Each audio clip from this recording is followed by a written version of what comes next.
नमस्ते। जय माँ। भगवत प्राप्ति के लिए व्याकुलता आवश्यक है। श्री श्री रामकृष्ण परमहंस जी की वाणी।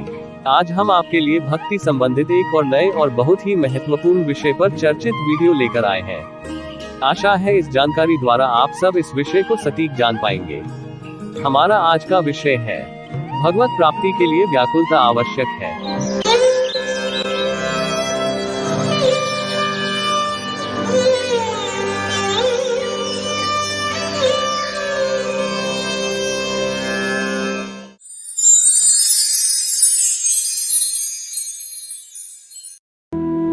भगवत प्राप्ति के लिए व्याकुलता आवश्यक है।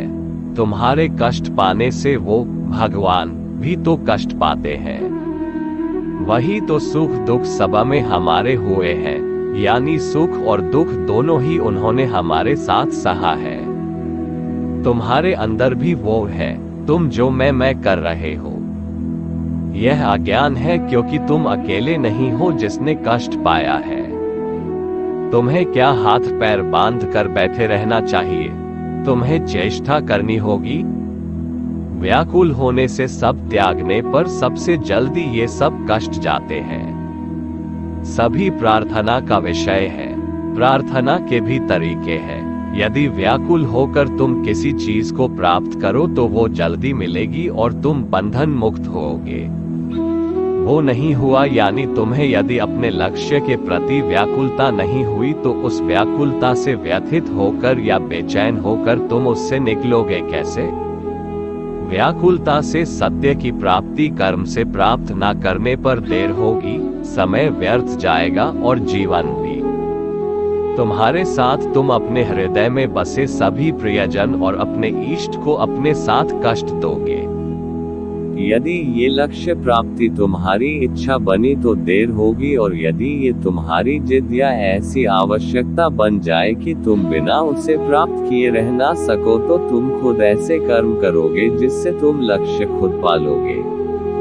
तुम जरा सा प्रयास लक्ष्य के ओर बढ़कर करो, ईश्वर तुम्हारे लिए सब तैयारी खुद ही करेंगे।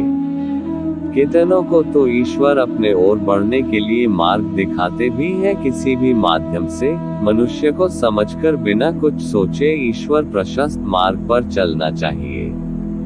थोड़ा तुम्हें करना ही होगा। कर्म करो तो फल मिलेगा। तुम ईश्वर को पाने के लिए एक कदम तो बढ़ाओ, वो 10 कदम खुद चलकर तुम्हारे ओर बढ़ेंगे। श्री कृष्ण गोपियों से बोले थे, 1,00,000 में से दोगे कौड़ी तभी तो मैं पार करूंगा।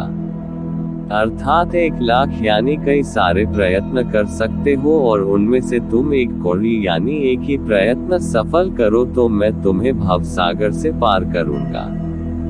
भगवान भक्त के दिए एक कौड़ी के समान प्रयास, जो कि उनके लिए मूल्यवान है, क्योंकि भगवान को भक्त प्रिय है। वो अपने लिए दिए एक कौड़ी दिए दाम के लिए वो खुद भक्त को भवसागर से नाविक बनकर पार लगा देते हैं। उनके प्राप्ति के लिए व्याकुल होना होगा, तभी वो मिलेंगे।